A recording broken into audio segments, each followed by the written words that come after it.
Hello, welcome to Sat Chat Live, where we wrap up the week in coverage on the candidacy of Robert F. Kennedy Jr.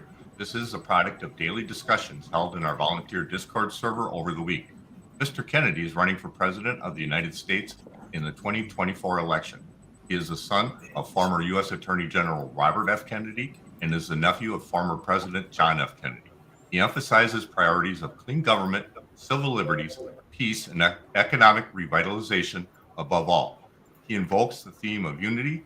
In his announcement for the bid of presidency, he said, "During this campaign and during my administration, my objective will be to make as many Americans as possible forget that they are Republicans or Democrats and remember that they are Americans." He also said we need to focus on the values we share instead of the issues that divide us. Kennedy has carried on his family's legacy of public service by devoting himself to environmental causes and children's welfare. He states environmental policy is always identical to good economic policy if we measure our economy based on how it produces jobs over the long term and how it produces the value of the assets of our community. Strongly committed to civil liberties, Kennedy emphasizes the importance of honest government and freedom of speech. And welcome. So, like we said, this is a product of a week long of discussions. And today, I have with me the panel that have been participating in those discussions. Welcome, Carly, Andrew, Hi. Chris, Michael, Vlad, Johnny, and we have Drew to join us. Welcome, everybody. All right, so the format for today is, I have to share my screen. This is a new production, so we're learning as we go. There we go. Screen.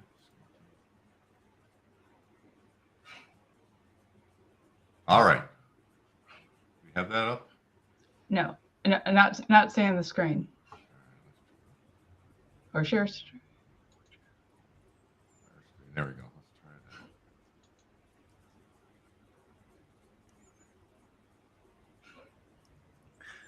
It's not letting me share. Yeah. I was going to say, in the meantime, hello to everybody out there watching on Twitch, YouTube, Rumble, wherever you may be watching from. Welcome. Did you guys? Oh, okay. There we go. Got it now. Yeah, it just wouldn't let me share the whole tab. So the first video that we have is a short video on healing chronic disease. We reviewed this last week. Let's give it a look. If I have not significantly dropped level of chronic disease in our children. By the end of my first term, I do not want you to reelect me. We have the sickest generation in American history. We have the sickest children on earth in this country. We spend more on healthcare by far than any other country, and we have the worst health outcomes. We spend $4.3 trillion annually on health, and about 84% of that goes to treating chronic disease. Now, why is that? Because America has the highest chronic disease burden in the world. We didn't always. In 1940s, 50s, and 60s, we had a really healthy population. We had only 6% of our citizens or children had chronic disease. By 2006, it was 54%. And by chronic disease, what do I mean? I mean obesity, neurological diseases, neurodevelopmental, ADD, ADHD, speech delay, language delay, tics, Tourette's syndrome, ASD, and autism. Autism went from 1 in every 10,000 in my generation to 1 in every 34 kids today. This epidemic is real. It is not the result of changing diagnostic criteria. It is not the result of better recognition. It is an epidemic. And why aren't we asking the question? What happened? This is crippling to the middle class in this country. And we need to figure out what it is. And I can tell you this. When I am the President of the United States, I am going to end the chronic disease epidemic in this country.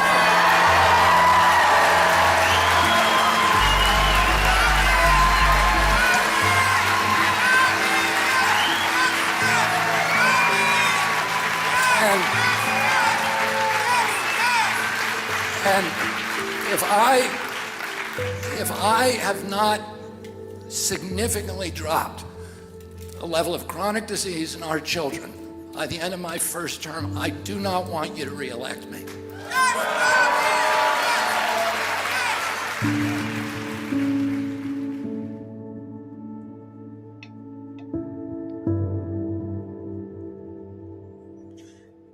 That shows such incredible commitment to what he's doing. And, this is the one area that he has spent the most time, the most of his career on it. This isn't just pretty words. He's been working with Children's Health Defense. I don't know exactly when that started, but it's been around at least a decade, if not more. And it's just, and the fact that he's putting his whole presidency on the line with this too, of just do not reelect me, which means he's got a real plan on how to do it. So I think this is a really important point that is really going to make a difference for all of us, because I think it's an issue that touches everyone. I've heard him speak on this a few times, and it's a very interesting topic. I mean, I'm kind of newer to following Mr. Kennedy. I knew him from some of his environmental work a while back. His more recent work with Children's Defense Fund, something that's I'm kind of coming to learn about more recently. But the idea of the chronic disease epidemic, I mean, it's hit me and my family. I've seen it, and you have to wonder, because I'm nearly as old as he is, and I remember that what he's looking back at, how fit and healthy people were, and then we hit this period where all of a sudden everyone, things changed for us, and so getting to the bottom of that rather than just handing out more expensive medication, I think is very important, in my opinion. Yeah, and I also like how he, when he's talking about these things, he's letting people know, like, look, hold me accountable. Like, so if I don't get this done in my first term, like, I don't want you to vote for me again.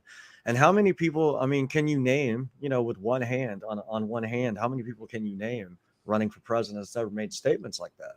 Like, hey, if I don't get it right, hold me accountable and don't reelect me.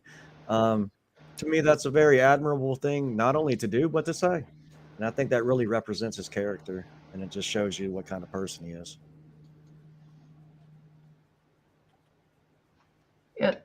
The health, I think, if we haven't got free speech and we haven't got health, it's very hard to do much of anything in life. And, I think the chronic disease issue is not just one of children. It's the amount of chronic disease, the amount of medications that every adult is on. I think it's like 5 that adults are on, up to an average of that, which, we're not built to need medication. And just this entire idea that somehow nature is that faulty, and we're not going to suspect maybe it's our food, maybe it's toxins in the air or in the ground, or some of these decisions that we've made over the past 50 years that were supposed to make our life simpler or to make things better, thanks to the wonders of science, that maybe we ought to be rethinking some of those. I have personal experience where I had to go through this and learn this the hard way. And you can undo these things. An awful lot of these chronic diseases you can totally get rid of, or you could at least get rid of enough that you're no longer feeling debilitated by it. You have your energy back. You can think clearly. And it changes your life. You don't have to be dragging around all the time and feeling depressed. And I just am so thrilled to even start talking about it. Yeah, healthiness. So, that's one of the things that we have in our Discord channel. And I'll put in a quick plug, because I mentioned that in the opening. This is a group from Discord. We've created a Discord server for Kennedy volunteers to align with the Defenders of Democracy program. And so we are a place where we serve a lot of Kennedy content, a lot of positive Kennedy content. There's plenty of places out there where you can hear negative stuff about them. And we're going to be one of the few places where we serve good, positive content, and we only deal in facts. And so this group, we meet every day. The immediacy of Discord is really quite a lot of fun. It's a different platform than anything that you've experienced before. It's like Teams, it's like Slack, it's like a lot of things, but it's like none of them. It's its own thing. In a way, it's been described that I like best. It's the closest thing to being like a human being on the internet that there is right now. And we were developing close friendships and great conversations on Discord. So in the chat, there's a link to join the Discord channel. Please use that and join us. The faster we grow, there we go. There's the link. The faster we grow, the more people will find us. We get to be the first server to people we discover. There's a limit. You got to be at 1,000 members in order to be listed in the Discord directory. We're nearly there, so join and help us get there so we can help other people find out where there's good Kennedy content. While we're on this, I just want to say a couple things that I really like about what's going on is just the people I'm meeting there. They're all interesting people. They're people who ask questions. They don't just accept. There's no complaining. Everybody's had things in their life, but they're not complaining about it. They're saying, this is how I got past it. This is a hard time for me right now, and this is what I'm doing. Have you ever heard about this? The discussions are just amazing, and there's none of this sniping that you hear on a lot of these other social media boards. There's no, and it's basically, this is who Kennedy is attracting, and the behavior of this Heal the Divide. The idea is, let's remember what brings us together, because we share far more commonalities than any of these differences. And they're trying to get us to hyper-focus on, the color of our hair, or, just little bitty things. I won't list them because of the censorship on some of these platforms. Yeah. And, it's fun to be able to talk in a place where you're not being censored. I'm really have loved being a part of this so far, and I look forward to meeting so many new people who are going to be joining us. Yeah. Well, and if are there any other comments on the last topic? Hi, Drew joined us, a friend of mine from Minnesota. Hey, Drew. Yeah, I just wanted to say hello. This is my first time at this meeting. I met Mark through the Minnesota Facebook Kennedy group, and I'm excited about the campaign, and I just in the last week or so learned about the Discord. Part of my way in has been through Charles Eisenstein, and Charles Eisenstein is one of the advisors to the Kennedy campaign, and he has his own online platform, which is on Mighty Networks, where people who are kind of attracted to his philosophy and ideals talk about the things that he talks about. And so not everyone that is on the Charles Eisenstein board are all Kennedy supporters necessarily, but I'm one who's both. I'm a big fan of Charles Eisenstein. I'm a big fan of Kennedy, and so I'm still kind of sorting out what's happening now. because it's an emergent, this campaign is an emergent thing, and I think we're still in the beginning stages of how we organize ourselves. But I appreciate you for bringing this meeting together. I think these types of things help a lot. Yeah, good, healthy conversation is always a good thing. All right, well, moving right on. So our next topic, actually kind of segues nicely. So, give me a second. I wish I could be faster about these. Can somebody help me turn the join Discord server off? Sorry to talk technical here. Yeah, I'll get that a sec. Okay. I gotta find the right tab here. Okay, Drew, I'm glad you joined us. It's I recently joined Eisenstein's community also, and it says a lot about Kennedy, the type of advisors he's getting, which I think is very impressive.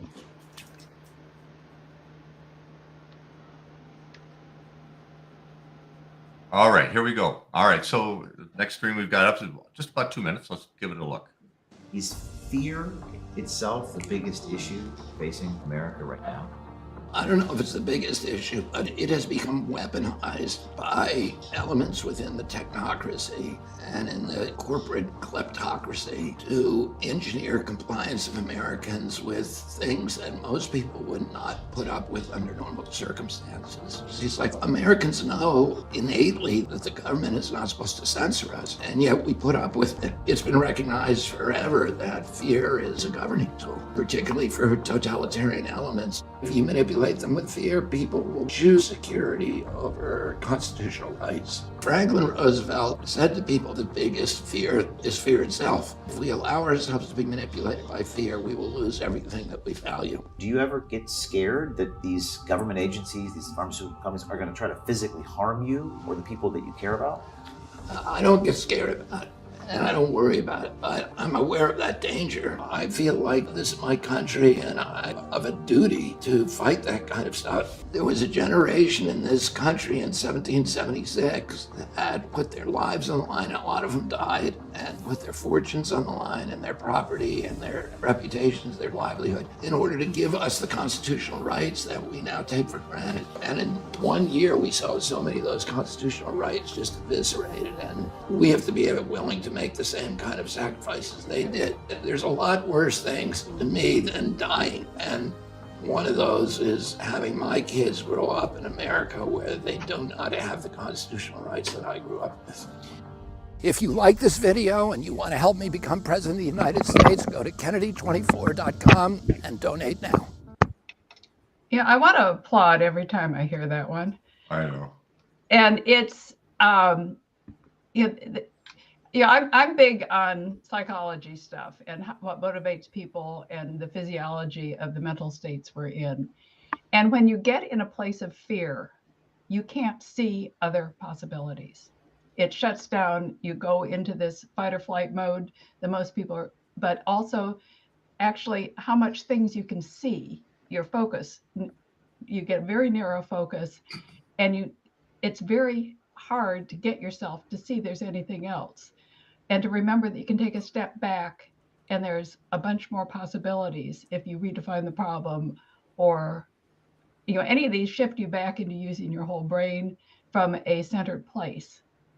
And not new agey centered. This is just the fact that you have all your brain at your disposal, all your physical abilities. And when the opposite is to look at possibilities, asking questions, be curious. Is there another way to do this? Does it have to be this way? And once you ask those questions, you're going to start seeing clues and little breadcrumbs of things you can follow and actually make other solutions. And we're forgetting that because we're just fear. There's fires, there are hurricanes, the world's melting. And it's nonstop and a new crisis. They're trying to revive, some of the lockdowns and behaviors. Again, I want to avoid using terms that are going to get us in trouble. But, they're trying to, keep everybody in this constant state of fear. And if people can learn, you can deal with things and not have to go into this place of fear, how much you can really do. But once you go there, then you've lost your options. So I love that he's talking about this. I'd like to touch on fear as well for a moment, because I think it's critical that we learn how to dispel fear from every avenue on which it's being pressed down in.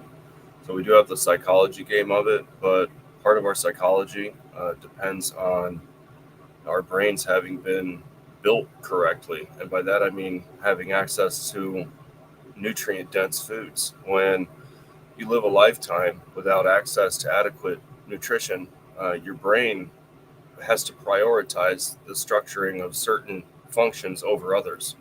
And this can result in a multi-generational pattern of people having an inability to regulate their emotions properly. And so the fear game comes from more than just the psychology, it comes from the very food that we eat, because if our brain hasn't had the building blocks to structure itself properly, then it's not going to function properly, which means any higher order function above instincts isn't going to function in the way it's supposed to. So people are going to be much more easily susceptible to things like propaganda. So it's all the more important that we take care of our bodies and that we eat healthy and that we have access to proper medicine. And this is another avenue that Kennedy talks about. I hadn't even thought of it in those terms before, because you've got both the multi-generational effects, and there's been a lot of scientific papers on that. Starvation will change 2 or 3 generations. If one generation starves, it will change how the next couple generations deal with storing calories in their body and how they put on weight and things. Right, and the cultural implications can be seen in places like Russia, where, in the past 40 years, they had a massive collapse that resulted in tens of millions of people starving to death. And, for example, in Russia, at least this is what I've read. I've never been there, so I'm kind of going off of third-hand information. But in a lot of countries that are exposed to mass starvation like that, something that happens within the culture is that the only people that survive are the ones that are willing to go to extreme measures to ensure their survival. So stealing, murdering, cheating, cutting line, whatever it takes. And those are the people that remain, and they pass on their culture of survival to the next generation. So yeah, the physiological echoes of these problems carry on through generations, as well as the psychological ones, and the two can combine in a way that's very, very hard to and takes a long time to repair. Now this ties these first 2 videos together so beautifully. And because this whole focus, and he's done that, we've got a program of people showing what their health what they're doing to stay healthy, or how they're trying to do more push-ups or more pull-ups.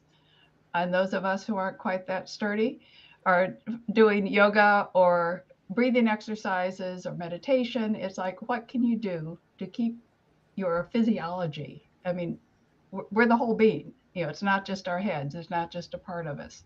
I love what you're saying, Andrew. Anybody else got stuff on this? I think it was important that you kind of brought up the fitness and that, because with the health on the chronic illnesses that we have, getting the things out of our lives that are keeping us chronically sick, I think after you get really cleaned up in whatever is causing that in you, it's important to also then take that extra energy and use that to, build up your strength, or like you said, your focus with meditation or your flexibility, whatever it is, but just get into something active. If it's walking or whatever, I've started doing walks, and my mental health, I felt, is so much more healthy. It's just, I feel so much better all the time. My energy increases, my patience with people increases, just all around a better mental state. Yeah. I completely agree with it, with the fitness aspect of it. That you always will feel better. And, I like that aspect to his, campaign, that, you can just change something by going out and walking more, and you can just be a better American by being more constructive in your, approach to life. And so, he gives us a lot of great things to just go out and do. When you talk about the light, when I was working to find my way back from some chronic stuff, I realized, in biochemistry textbooks of all places, the importance of getting out in sunlight, that both the red light and the blue light will go into your skin and change the shape of the proteins. It's like when we don't get enough light, and it's not just vitamin D, it's the light, that it's like pulling your clothes out of the dryer. They get all smushed up. They're still there, they're clothes, you can still wear them, but you're going to be wrinkly. But if you get sunlight on them, they'll fold right, like somebody folded them and put them in your closet. And so just being out in the sun every day, 15, 20 minutes without sunscreen, don't stay out long enough to get a burn, but we can tolerate 15 to 30 minutes of sun. And we want to get as much of that light on us as possible. And I'm not giving medical advice or anything, but that's just what I've read and internalized. And you just feel better going out and just seeing the outdoors. That's true. So I would actually like to pose one question on that last piece that we just saw. He talks about there being a fate worse than death. Things worse than death, I think is what the way he described it. And I know, he does refer often to a sense of spirituality that he has. But he also I've heard him say, he's just more concerned about, his children and grandchildren having to live in a country without the rights that he enjoyed. I thought, which is it? But, where do you think he's going with this when he says there are things? I think he means that he sees what's going on in the country.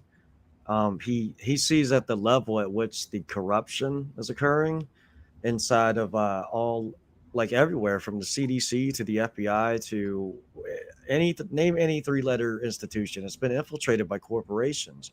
And I think he realizes that and he sees it, not only through all the litigations he's had to do against all these major corporations like Monsanto's and all that, but he knows who these people are, and he can see it clearly with his own eyes, the manipulation through both the pharmaceutical industry and the military industrial complex, like kind of how, and I'm just going to drop two names here, like how BlackRock and how Vanguard have basically kind of taken over everything. It's a monopoly, and they owned all these companies, and they have an ear, and he sees that, and he sees his democracy slipping from him. And he sees the country slowly leaning towards totalitarianism. He sees that. And I think he does not want his children to grow up in a dictatorship. And he sees it going that way. And I've noticed also lately, people are more isolated. I don't notice people going outside as much anymore. Like, bring it back to the sunlight. People don't go outside anymore. Yeah. You don't see people in groups. But yeah, I think he sees it, and it really, I'm not going to say it scares him, but I would say it alarms him enough that he would have to run for president. Like he said, these are not normal times. So, yeah. I love what you're saying here, that, first off, it's not fear, because he is never in that place of fear. It's always in a place of agency, that there is something we can do, no matter how much is against us. And he's been fighting against censorship and all sorts of things his whole career, because but no one's ever sued him, which means they don't have anything that they could throw at him to make him stop saying these things other than to censor him. And the fact that we all have to just do what we can do. He is in a position, in his first announcement, he said, I never intended to be president. I never intended to go into politics. But right now, it seems I am the only person who is in a position who can do this because of my family history, because I'm representing my family history. And I have this background in litigating against the very institutions that are no longer doing the job they were designed to do. And I think that is just so important that he does that. And it serves as a model for all of us of, what can we do? And if we support him, do we wear a t-shirt to the grocery and not worry about, is somebody gonna yell something at you or say something? For the most part, people smile at you and like, yeah, and it seems like anybody who's listened to him, they may not agree with him, but they don't dislike the man. He's bringing up good things. He's bringing up awareness and in saying, you don't have to be afraid. And I just think that is so important. And it is up to us. because we either accept what's being presented to us and go more toward a totalitarian dictatorship, or we protect what we have because we still have a chance to do that. And we need to go forward and we need to keep at this. Even when he's elected president, we still have to be active in doing this. We can't just say, okay, he'll take care of it. This is up to all of us every day. Right. And just to add on to that, just one more little short thing, it's like I look around the world and I see China, and China's already gone. Like China's lost. But America, we still have a chance. We still have courts that work still, maybe not perfectly, but they still work, And so like we still have a chance here. But like our time's running out, and that's why I feel like this election is so important to everybody, including me and everyone on this panel, everybody watching. For both sides of the aisle, it's really important, and for basically really just the people. People see it, like people see how important this election really is. If I might, real quick, I have an interpretation of Kennedy's concerns, where he comes from. I think with regards to something worse than death. There's a lot of things that are worse than death, and that is, living an entire life of suffering. And we can see that playing out in our suicide rates in the country. Living a life that doesn't feel worth living is worse than death, because from many religious perspectives, death is equivalent to peace, because you're kind of no longer held responsible for having to live, and your spirit passes on if you're a spiritual type. But the way I interpret that, things worse than death, is when I look at the function of life in a lot of regards, part of it is to reproduce, to pass on what you've acquired to the next generation, the information, because even our DNA is just information. So whether it's something you directly teach or something that you pass on through your own genetics, you're passing on information. And I think that information is as close to a divine spirit that I think we can get to from a scientific perspective. And to have that, like that, to me is part of what's worse than death, is knowing that my kid is going to, what I'm passing on is going to be having a lived experience that is not at least equivalent to what I had, or is in a worse state than what I had. And to me, that's one of the things that it's like something that's worse than death is dying for something that isn't worth dying for. And we're all going to die. That's the thing that we all have to accept in our own ways. But the manner in which we die is something that I think is akin to a right. And that's another thing that to me makes out the mechanism of something that's worse than actual standard death, is dying in a way that makes it harder for the next generation. And so, yeah, that's just kind of what I had, how I interpreted what he said about that. All right. Wow. Thank you, Andrew. All right. Let's move on. We've got a few topics we want to cover yet before we finish.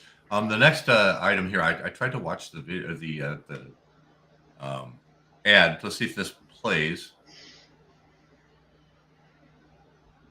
There's no volume? Or is that just me? It's not the volume. The decision to abort a child should be up to the women during the first 3 months of life. So you would cap it at 15 weeks? Yes. Or 21 Yes. weeks? Yeah, for 3 months. So 3 months. You would sign a federal cap on that? Yes, I would.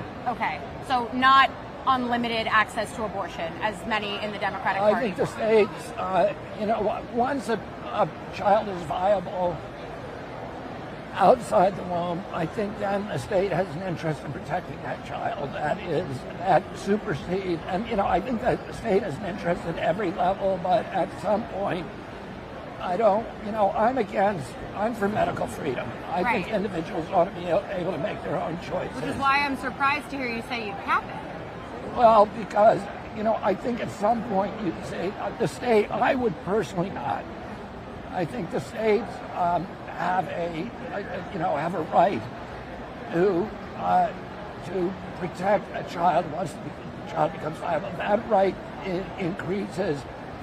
And I think there's very, very few abortions that are performed after that period of time anyway. That's Most abortions are performed during the first 3 months of life. And I think that's when, I feel I fought harder than anybody in this country for medical freedom.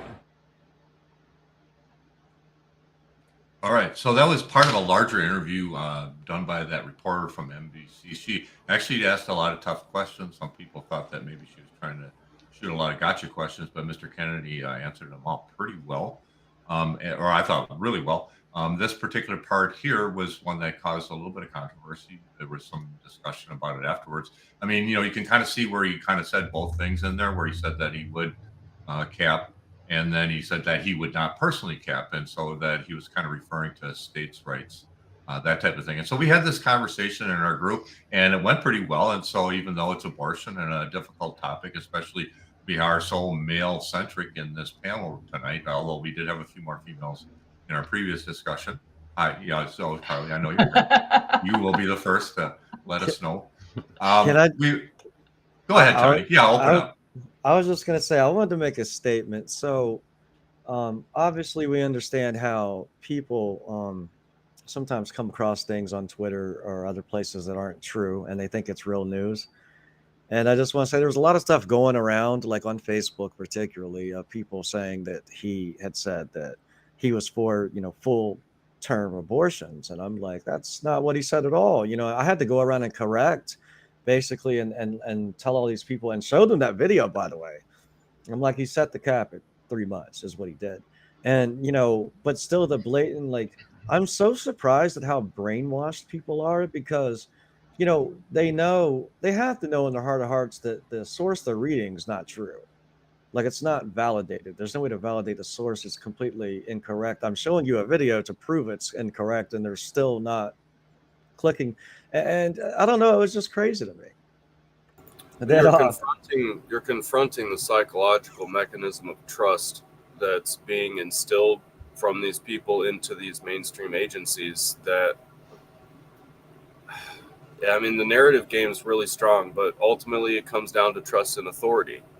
There's still a lot of people that will completely ignore anything that didn't come from CNN or Fox News or MSNBC or just any of their preferred choice information sources. If it doesn't come from them, then they'll completely dismiss it because they don't trust those sources. And it takes a mountain of effort to get someone to legitimately see something that they once distrusted as something that they can trust. And that's part of the mechanism that makes it so hard to combat the misinformation, is that you almost have to cherry pick from the information of the sources they already trust to start kind of giving them that push in the other direction. You can't just bring an outside source into their in-group because they don't trust that source.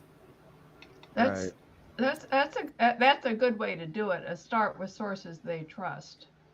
But on the other hand, I think trusting the authority means you don't trust yourself, that you don't trust your own opinion.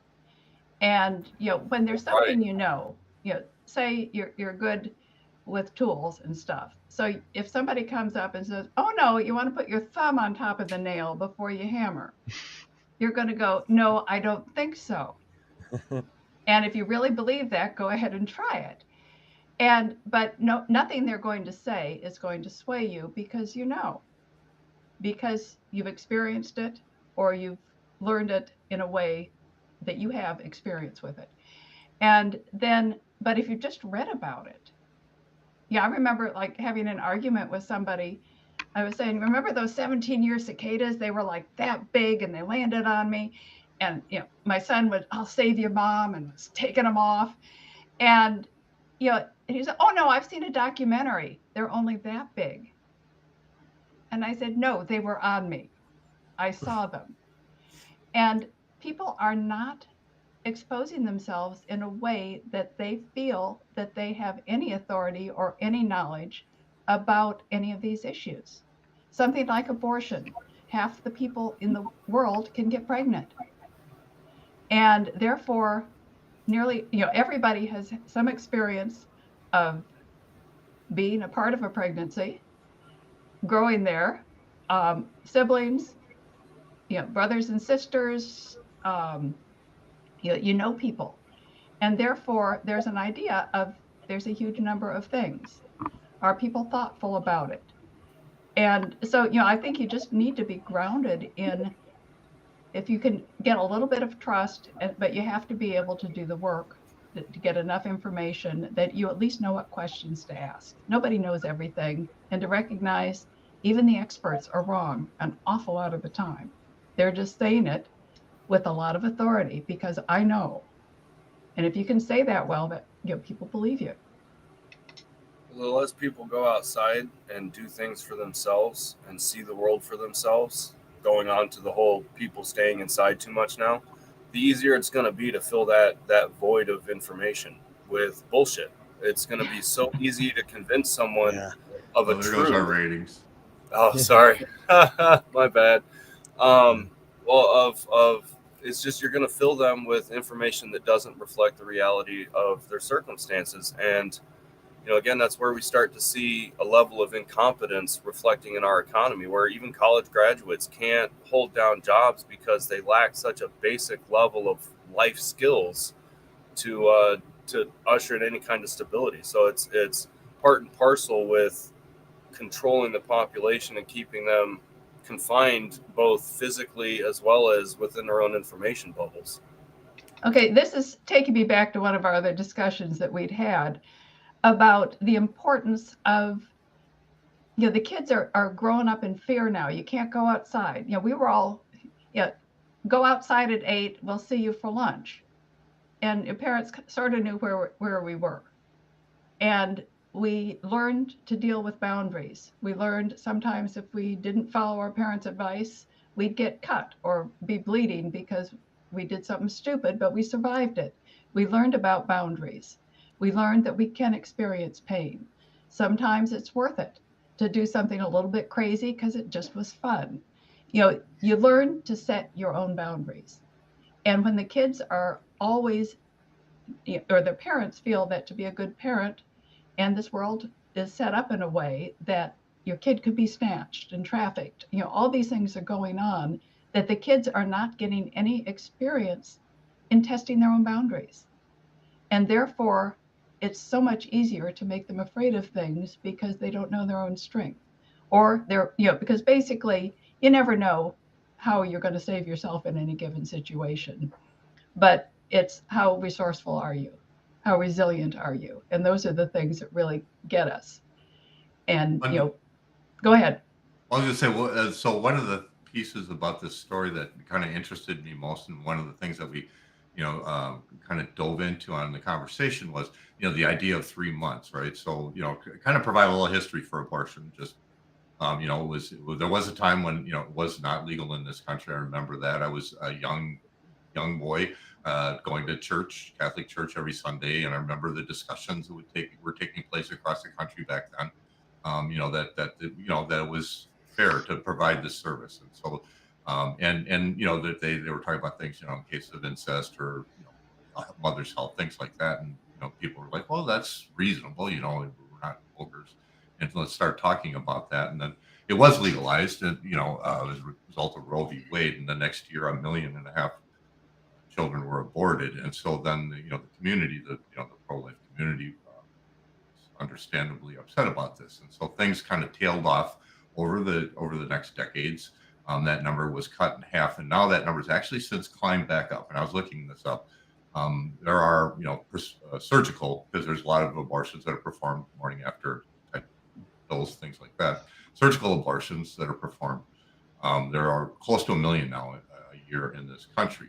And of that, about only 1% of those are performed after 3 months. And if you do the math, that's 10,000 abortions performed on fully formed children for whatever reason. And I tried to find out, what are the different reasons that would cause a person to do that. And so I want to lead that into the discussion that we had Like, what are the societal norms for abortion to end? For, so I mean, before we had all the science, which is good and we relied to, there was probably kind of a cutoff period that most primitive societies had, because you just couldn't go out and, there was a point where the group would say, we're going to protect this life from here on. We're going to support you, in having it, but we have an interest because we need more people to produce in our society, right? And so that was where the conversation was, what's that natural thing? And it seems like 3 months is it, and that's where the Kennedy kind of was talking about. It's like kind of a natural thing, and so that's where the conversation went. I don't know if anybody had any additional comments on that. I think the reason that we went there was a lot of, before we had the rabbit test in the 50s, and before you could run to the drugstore and use those pregnancy tests, you really didn't know for sure you were pregnant until you could actually feel the baby. And that was right around it in the 4th month that usually happens, in which case the mother knows they've got a life inside of them, and it becomes ever so much harder. You do feel I've never done it, but you would feel I am killing something at that point, where before that you're just feeling sick and nauseated, and somebody told you you're pregnant, but you look the same, you feel a little different, but for the most part it's something that feels separate. And then once it's a part of you, it's a very different thing. And I can't imagine. I think that's why there are so few after a certain point. And the other thing I think we came up in this discussion that really needs to come into question is, I think it needs to be normalized that if you make it to the 4th month, the 5th month, there has to be an avenue if you don't want to be a parent. There are plenty of people who would like to be parents who can't have their own babies. And to find some way to remove the stigma and to make it financially feasible and all these other things, that if there are restrictions on abortions after a point, that there's a way to do something else so the people who would not be good parents don't have to be. And I think that is the biggest problem, because it's not just having the baby. You've got to raise it to be a responsible, loved human being. And if the parents aren't going to be able to love it for any number of reasons, that's not going to be healthy, and you're not going to be producing healthy children. So we got to facilitate that. I think the answer to that problem can be resolved in many ways by looking at the way our ancestors handled that problem on a smaller scale.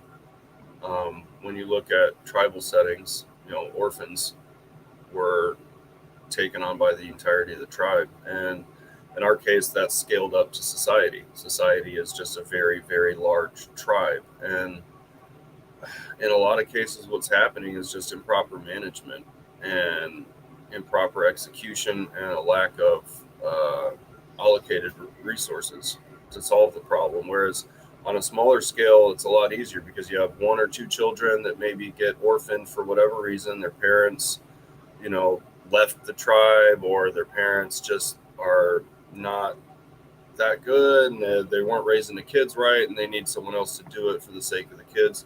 These were duties that were passed on to other members of the tribes, or of the tribe. And right now, I think we already have, for the most part, the mechanisms by which to handle anything regarding children that weren't aborted that still need parental care. It's just these systems are very poorly managed, and for a high number of reasons. And I think that's something that the Kennedy administration, if they get into office, should focus on for sure, is kind of doing a full sweep of the child care system. Because one argument is, well, I need right to access to an abortion because I need to be able to decide if the circumstances are appropriate. And the other side is saying, well, you don't get to have that right because it's a life and this and that. But we need to be able to have systems set up to catch the kids that fall through the cracks of those people arguing and debating and figuring that out in their life. No, I totally agree with that, but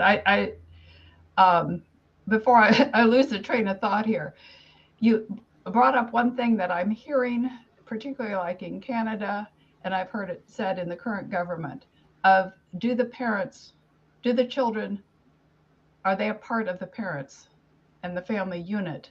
And can the state come in and take them away if you're not doing a good job? It's one thing if you're being abusive and Oh yeah, harming. And that's a so, whole.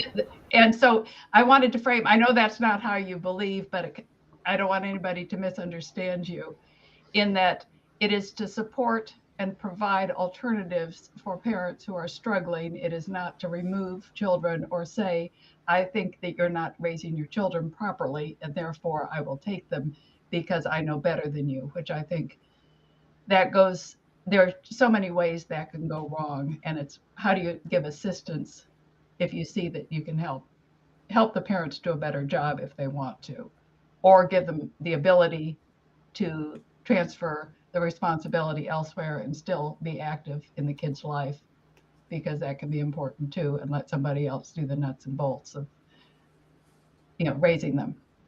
All right. Great comments, everyone. And, again, we got through abortion without any big problems. So congratulations. Let's move on to our next topic. It was a little short clip released on the Instagram account. Let's share this and give it a listen.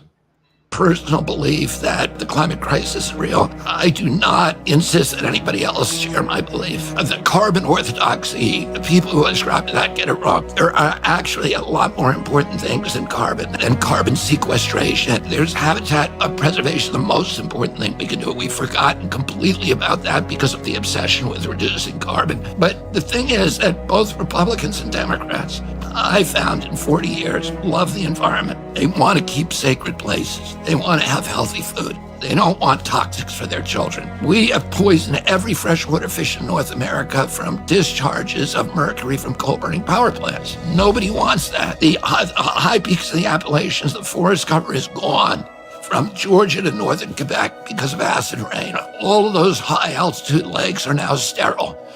Nobody wants that. And I think we have to bring people back to that place of love and say, what kind of world do we want to live in? My whole career has been doing that. I spent my livelihood with the hook and bullet people, bringing them into the environmental movement. And they came in because of love, not because of fear. If you like this video and you want to help me become president of the United States, go to Kennedy24.com and donate now.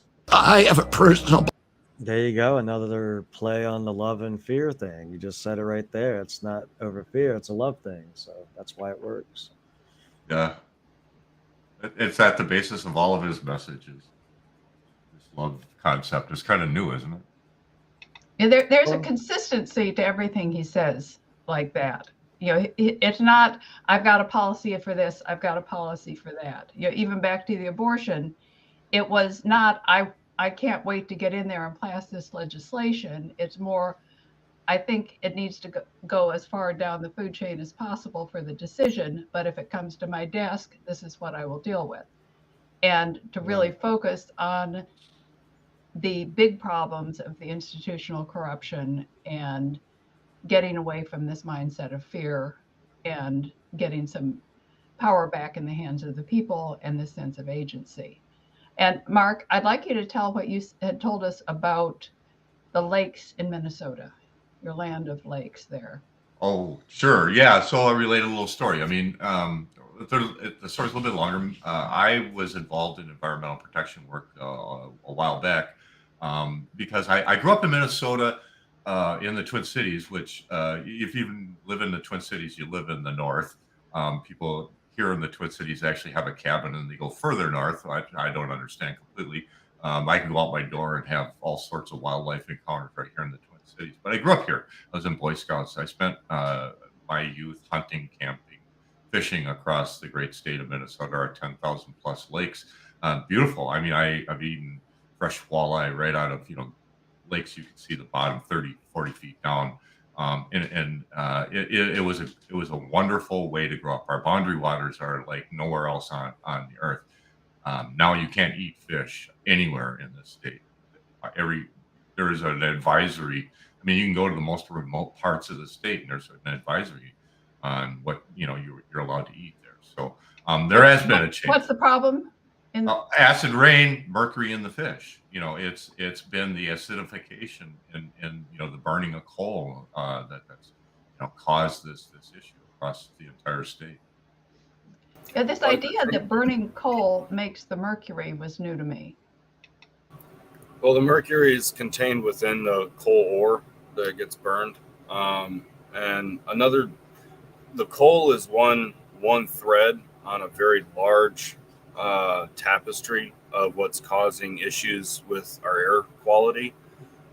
Mercury is one of the most obvious ones because of how quickly it causes neurological problems, but there's a lot of other things going on that, for example, just respiratory conditions, for example, like asthma. Right now, I'm going through a respiratory thing that I can directly attribute to all the smoke that's coming from Canada right now. And that smoke contains what's called VOCs, volatile organic compounds. And those VOCs, it's the same kind of stuff that gets released when a lot of oil gets burned off, or say the Ohio train derailment situation where part of their containment solution was to burn it. The smoke from that plumed up and mushroom clouded basically and spread over, I think, a 1,000 square mile radius. And so even just our environmental containment methods need to be relooked at because of how they're causing all of these air pollution issues. So the coal thing is definitely one thing to focus on, but I think, again, that's one small thread in a large tapestry, because we have a lot of mining efforts going on. We have a lot of chemical refinement that goes on in our country. I think America produces 70% of the world's pharmaceutical compounds, the raw materials to make pharmaceutical drugs. And so, like, we have factories and industrial complexes that have orders of magnitude more stuff going through them chemically than that Ohio train derailment situation. And a lot of these factories and these complexes are not being held to the same standards as most other industries. And so they're creating these massive pollution zones around the residential areas that basically populate the workforce. And so, yeah, it's I think it's, again, really, really important that we focus on air pollution as a whole. But coal is going to be one of the first threads, I think, that gets tugged on by the campaign to start to unravel that tapestry. Thank you, Andrew. Well, moving right along. But just one more thing. I noticed in what Andrew just said and what Kennedy was saying, carbon is not the problem. All we hear about is carbon, carbon, carbon, as though we are all carbon. That's one of our major minerals. Everything alive has carbon. And yet what we're hearing is the problem is not the carbon, but it's the pollution of all these other things. And again, this is back to be afraid. Here is one thing to be afraid of, and there's nothing you can do about it, which leads to this victim mentality. And yeah, the only thing that makes the carbon problem a problem is if we suppress the plant life, because our plant life grows directly proportionate to the amount of carbon it has access to, because that influences the amount of sugar it can make, which directly dictates the amount of nutrients it can extract from the soil. And so as our carbon dioxide levels go up, which humans don't even need to worry about that from a respiratory perspective until it hits about 13 or 1400 parts per million, but our plants will grow in proportion to our carbon density. And so the argument that carbon's a problem is only true if we're suppressing our planet's capacity to grow the plant matter necessary to sequester that carbon out of the atmosphere. So this is where the regenerative agriculture and regreening our cities is going to be a really important factor in pretty much handling the carbon thing. Is just stop suppressing our planet. All right. Well said. Well said. All right, let's move along. We've got a few more topics we want to cover yet. So the next one, and I'm never ready. Get my shirt. One more. While you're getting it set up, I want to mention how nice your tickers are down here. You're like doing nice summaries of each of these stories. And we could have said really smart things if we just bothered to read them. And I on this next one, whatever it is, I want to encourage some of the other people to step in. I'm going to step back in answering so we can hear some other voices too. Okay, so the next video that we got queued up was something that we reviewed on Thursday, and it was a part of a larger interview that Mr. Kennedy had with Dr. Drew. This was a piece about corporate capture, and let's give that a listen.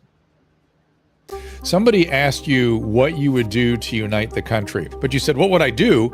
I would stop lying to the American people. And I thought, oh my God, that is one of the most profound and clear and accurate answers I've ever heard in politics. So I wonder if you could expand on that a little bit, both where the lying is coming in, where is it concerning you most, and how would that bring people together? I think one of the things that's really dividing people today is there's no agreement on what information is. We're all going to different sources because we cannot trust the sources that are there to actually provide us good information. The Lancet has become utterly corrupt. New England Journal of Medicine, American Medical Association are utterly corrupt. There's nothing in there that can be believed. As soon as I'm elected and appoint my Attorney General, one of the first meetings that my Attorney General is going to have is to call the editors and publishers of those journals into our office, the Justice Department where my father used to work, and tell them that we're about to file racketeering cases against them for lying to the public under antitrust acts and under fraud acts and under RICO, which is a statute that my father wrote. And that if they don't come up with a plan as to how they are going to divorce themselves from the pharmaceutical industry, that we are going to go into their office and we're going to confiscate their files and that we are going to prosecute them criminally, because this is just part of the big lie to the American public. They're deceiving doctors, they are harming people, they are killing Americans, and we need to make it stop. If you like this video and you want to help me become president of the United States, go to Kennedy24.com and donate now. So we talked about this. So what I like about Kennedy, I mean, like the thing I like about, let me stop this share. What I like about Kennedy most is that he's very direct about what he can do as president. He goes in as chief executive. He knows that he can go in and start removing people and replacing people for all of these organizations that have been captured with corrupt officials, most notably Mr. Fauci, among others. Yeah. And that's another thing that, that I feel like it really sets him apart from other people running for president, because he knows who these people are. He knows who to go after, and by name. And we saw Trump come into office in 2016 saying he was going to drain the swamp. The problem was when he got there, he didn't know who to go after. And he basically built a team of the same people that have been built around every other administration before him. And they kind of fed him the same answers. So the fact that he's willing to state that he'll take them to court, like he will charge them with racketeering, like he's going to go for the jugular, like the time for play is over. I really like that. It just kind of shows the adult in the room. And the same old coup, like the corporate coup d'etats that are going on. Like, I'm just really glad that he's really shining light on all this stuff. Well, I think he's, he knows it so well. I mean, he's written these books with 2,000 footnotes in The Real Anthony Fauci, but he's got 20 books, which means, and he's litigated them. And so together, there's no going to say, well, you just don't understand the situation, Bobby. Let's tell you how it is. He's not going to fall for that stuff. And he's had like a dozen major rulings that have affected most Americans' lives type rulings. Yeah, I mean, that's one.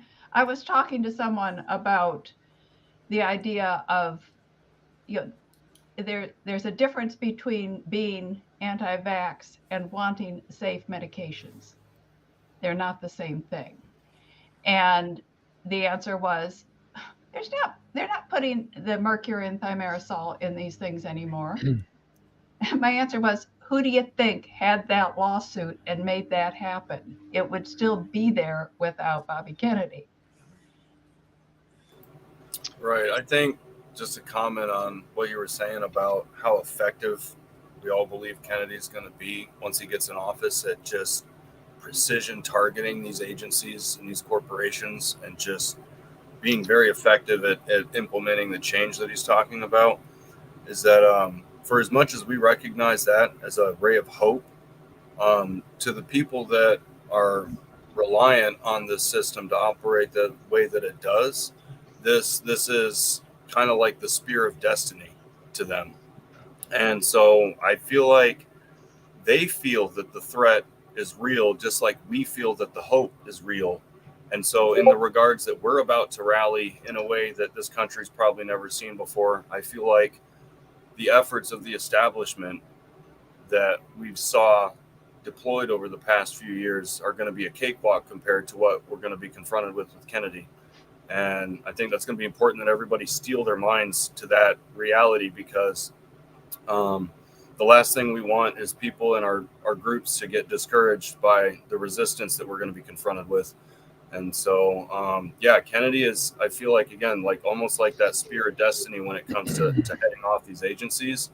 But we're going to get a lot of resistance from that because I think they see the threat as real. Oh, yeah. It's the end of the gravy train. But that's where all the grassroots support comes in, because every time they do these, I saw just recently or today that, we had this, they caught Kennedy saying something about the U.S. has been, the military has been doing bio research with a lot of implications toward bioweapons and things like that. So the media went directly for the jugular, you're anti-Semitic. And somebody today was going, wait a minute, what about what he actually was saying? Why on earth is the United States involved in this? Why are they putting this stuff in the Ukraine? And Russia kept talking about it, and that's one of the reasons that they invaded, or they're stating it is. And Victoria Nuland and other people like that have said, yeah, we got, 48 labs there. And, in California, we found just a random Chinese thing that had anthrax and God knows what in there. Thousands of genetically modified rodents ready to go out and spread COVID. And so, it's, and so, but none of that was discussed by the media. It's, is he anti-Semitic or not? And they diverted against that whole point. And, I hope this comes up more, but that is our job. Everybody, whether you support Kennedy or not, if you want free speech, if you want a chance to have the world that you want your kids to grow up in and have some choices, you need to be commenting on every social media you can and saying, I'm not falling for it, because this will totally disempower them if everybody doesn't, because a lot of people are just being quiet. And more of us are there to back each other up so that if you say, no, I don't think so, that's no longer going to get you thrown off of boards and things like that. And if not, come join us because we accept you, because we're out there every day fighting this. And we can win it. And he can win the presidency if we support on this level. Well, that's the thing, the practicality of what he's suggesting here, right? He's not coming in and saying, I'm going to give everybody a pony and I'm going to end world hunger and, I'm going to do all these things that I don't really have the power to do. But as chief executive, his primary job is to control these agencies. And after 40 years of suing them and knowing, who the bad actors are, I believe he's going to go in there with a sword. Yeah, I think for the past 100 years, our political system's basically just been offering empty bribes, and now it seems we have a candidate that's actually offering something of substance. Well, how can Fauci be so rich and it's okay? He makes more money than the president, right? I mean, his salary, and then that's not including his remunerations from private industry.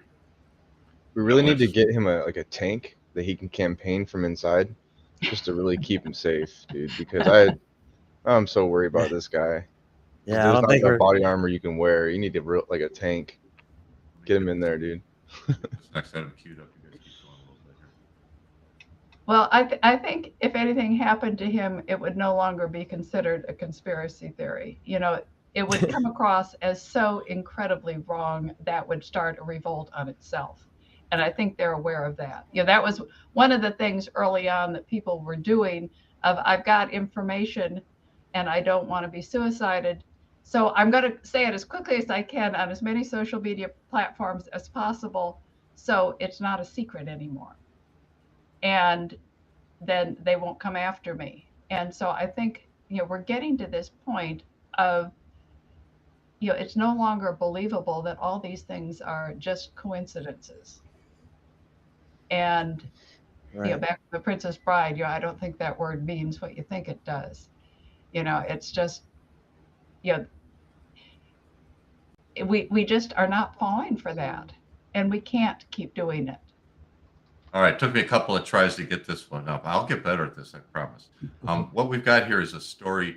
Mr. Kennedy doesn't get a lot of great press in mainstream media. What this was, a local news station is doing a story. He's going to be doing some campaigning down in South Carolina, and that's one of the reasons we want to bring attention to this.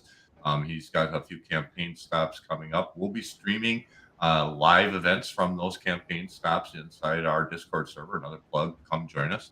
And so this was a little bit of a news item about a woman that may be hosting Mr. Kennedy when he's down there. Let's take a look at this one. Local election headquarters and another presidential candidate is headed to the upstate. This time it's from the Democratic side of the aisle. Scarlett Liz Jack breaks down what makes this rally visit different.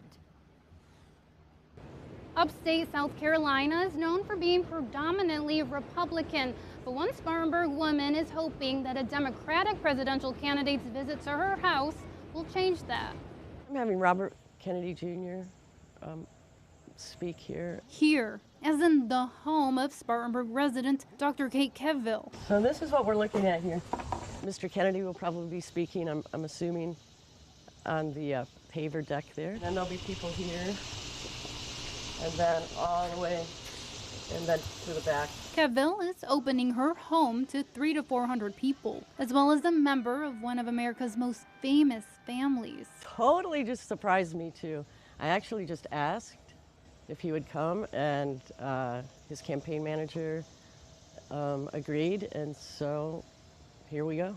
I mean, I never expected it to happen, but it's happening. On August 22nd, RFK Jr. will speak at Kevville's residence at 114 Hillbrook Drive. He will also make a stop at Zen Greenville on August 21st. For Kevville, these stops go beyond politics. I was born in 1957, so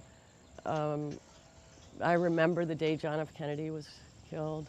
I remember when Bobby Kennedy was assassinated as well. I'm not a politician.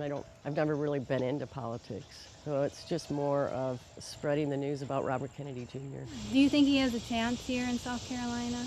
I certainly hope so. I want to be a part of that if he does. And Kevville's wish, it's not out of the question. I actually think that South Carolina might give him some potential momentum. In some ways, RFK appeals to that old, more conservative Southern Democratic Party. And so I think in some ways, the campaigning here might bring back memories of that. RFK Jr. stops in both Greenville and Spartanburg will be a town hall style format. In Spartanburg, Scarlett Lisjack, 7 News. Alvis says that All right. So that was kind of a nice little piece. Yeah, I love that smile she has. And I see that on so many Kennedy supporters. And when they start talking about it, there's just a joy that comes with this of like, we can have, you know, there's something there that I'm connecting with that has just been vacant from our lives for decades. And, you know, it's funny because it's not just those of us who remember back to the 60s. You know, you see that in every age group as well. You know, we've had Gen Z we've been talking to all the way up, and there's just something that's just like, yeah, this is the world I want to live in. Yeah, so we've got those events coming up. Like I mentioned, we're going to be streaming those in our. We have these rooms and are really a lot of fun in Discord. If you're not used to Discord, you just hop in and out. It's not like Zoom or Slack or any of those. And so we'll be streaming it, and everyone kind of sits there and chats while we watch it. It's a lot of fun. Any other comments on this the South Carolina stops? I'm Well, so it shows- jealous. Go Really ahead, makes Chris. me want to have a house. You know, oh well, the benefits here. You don't have to pay rent. You put it into, you make equity and your own space, and now you can host events for RFK Jr. Oh, oh my gosh, why am I in an apartment, dude? I gotta get out of here. Let's get a bigger Now that's apartment. That's a unique reason to buy a house, so I can host Kennedy events. Although That sounds good to from me. what I can tell, you can host even if you have an apartment.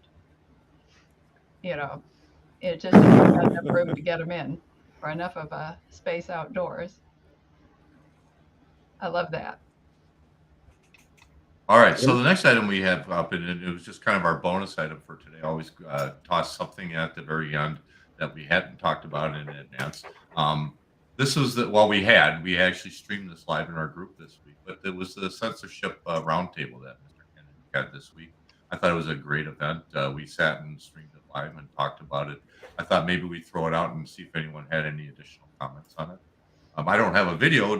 While there's a few here, they weren't really especially demonstrative of the event, but I think we all remember it. It's a great video. If you haven't seen it, I would recommend that you go see it. Yeah, this had Glenn Greenwald on it as well, Yes. and the several other people that all had been in battling to try and get better censorship, to relieve some of the censorship. And I love the fact that he's holding these roundtables. It's not just here, let me tell you what I'm going to do in my fictitious future. He's saying, this is how I listen to people. It's not just about me and my opinion. These are the type of people I'm listening to, not just the people who are career politicians, not just the people who are career civil service, who are, in there and trying and just saying, this is what our research, this is what our lobbyists say, this is what it is, so this is what we got to do. He's always talking to people who are boots on the ground, who are actually out there trying to make the world better. He did the same thing with the Farmers Roundtable. And all these are available on, if you go to Kennedy24.com, you can see a lot of the videos there. He also has a Rumble account, Team Kennedy, and on YouTube, and probably a lot of other places too. Our Discord is a good source for videos too. Yes, it is. Oh, good point, Michael. And actually, Michael has a lovely channel where he's cutting on YouTube, where he's cutting out the good parts, so you can just really focus in on little parts of things. I see them coming up in my YouTube feed. And go, oh, that looks interesting. Oh, what? Oh, that's Michael. It's really pretty. You're doing a great job on that. And The good stuff I will be in the Discord, and the stuff that I'm not so proud of, I won't put in there. So I would just look to the Discord for anything that I do that you might want to look at, I would think. But I was just saying that. the feeds. Well, yeah. So the Discord, the feeds that we have, that's kind of one of our missions, right? So we are tied directly into the campaign. Anytime the campaign releases something, we have it. We have creators on our site who are creating content, memes, and some of the best ones you've ever seen. Honestly, these guys are Political cartoons are Yeah, just awesome. Yeah, that guy And that we does. have, Vladislav is one of our good meme makers. Yeah, Vlad is great at me. And he turned that one around like yeah, it was like 30 seconds later. He said, yeah, here you go. It's Quicksilver, like in Marvel. Oh yeah. Yeah, he's good with the superhero stuff. So anyway, so the censorship roundtable, this is something that's going to be an issue for us, and that's one of the reasons why we're here, is because Mr. Kennedy gets so heavily censored, right? I mean, you hear so much about him, but you don't hear anything from him, and so that's what we're trying to change. Is that we just honestly just want to give people the chance to hear, what he's actually saying, and not what somebody else surmises he's about. And I hear that from people that I know who should be educated, and maybe taking a few minutes just to listen to him for 5 minutes. That's all you really got to do, and then keep going until you hear something you disagree with. Did this cover the lawsuit that he's involved in against YouTube? Yeah, they did touch on that. They had that, but he didn't really talk about if there was a ruling on it. I know they had that emergency thing. Anybody hear anything more about that? 3 days ago it happened. It's actually only like 30 minutes south of where I live. I wish I had been paying attention at the time. I probably could have been at the courthouse to see what was going on, I believe the judge's name is Nathaniel Cousins, I think is his name. Yeah. Yeah. Is it going to be multiple days going on, do you think, or just that one meeting? Well, what he was doing was, I believe he was trying to issue a restraining order against YouTube so that they can't remove any more of his content during his campaign. Because there are statutes and laws in place about presidential candidates running for president. And YouTube's been taking a lot of his stuff down. So he's putting a restraining order up against him. And that was what the emergency hearing was for the judge to say, okay, yeah, this is a valid restraining order. We're going to uphold it. And from what I can tell, apparently they upheld it because he's still uploading videos to YouTube and no one's taking him down now. So does this mean I can re-upload the videos they took down of my speeches of RFK and I won't get a strike? Did you get some taken down? I didn't know that. Yeah, they were just RFK speeches. Okay, I would be careful because I also saw the day after the hearing that YouTube was saying that it has upped its censorship threshold. So I think they can't censor Kennedy himself, so they're going after everybody else. Yeah. Yeah, there was some new movement in restricting. Yeah, YouTube also moved their domain name to Squarespace as well. Their domain. Now that because they bought out YouTube's IPv4 domain registration. Okay, you're fading out a little bit. Oh, sorry. Is that better? Yeah. Okay, so yeah, the censorship thing has been real big for Mr. Kennedy, and so hopefully, our server will help kind of get around that. Folks can listen to this. These videos are going to be posted now on YouTube, Rumble, Twitch, on some Facebook groups, and so they should have some persistence. Folks should, watch and share them. Get other people to share. What we're trying to do is, just get Mr. Kennedy's content out there in a format that's enjoyable. And I think that wraps up what I have had for this week. Does anybody else have any final comments? I want to mention we just put the link to our Discord server down there one more time, and we would love for you to join us because the more voices, the more interesting the conversations. Yeah, we can always continue this in the Discord for anybody who felt like they wanted to talk more. Any viewers who are listening and wanted to bring up something, there's a lot of us there ready to have conversations many hours of the day. So if that's what you're into, that's what I would do. So it's not just typing, we get voice conversations where you're on camera, not on camera. So you can do all the typical bulletin board style typing back and forth at each other, but we can also this would be so much easier if we just go into a room and then everybody can just talk, and there's no record of it, so you can say whatever you want. And it's just a wonderful way to actually get to connect with people and get beyond just the superficial looking at things. There's just one more thing before we go. I just want to promote just for the campaign in general. Guys, don't forget, on September 11th, there's events going on all across the country. A day of remembrance and volunteer and support for communities on behalf of the Kennedy campaign, guys. Just don't go to the website, create an event if there's not one in your area. If there's one in your area, go to it. I want to promote mine here in the state of Indiana and Indianapolis. We're having an event, and you can find it on the Kennedy website, kennedy.com /events. 24.com. Yeah, kennedy24.com/events, and you just search. You can find it. It's going to be in Indianapolis. We're going to be putting out some flags, having some food, and having a great time. So I hope to see you guys out there. Well, as long as I've had an event in Eagan, Minnesota. Look for mine too. We have, I just found we have one in New Hampshire as well. It's like a beach cleanup at Hampton. So that's going to be pretty awesome. New Hampshire has a beach? Not much of one, but it's there, it's something. It's something. I mean, you don't touch any oceans. These are lakes, rivers? No, that's Atlantic. Really? I got to go look at a map. Well, so that's another good point. We're from all across the country. We have, people from everywhere, and yet I've never had an experience where I've gotten more close to people online than I have with Discord. So Yeah, Discord's great. Please join us. So that's it for another week. Come and join us next Saturday. We'll be taking a 20-second out.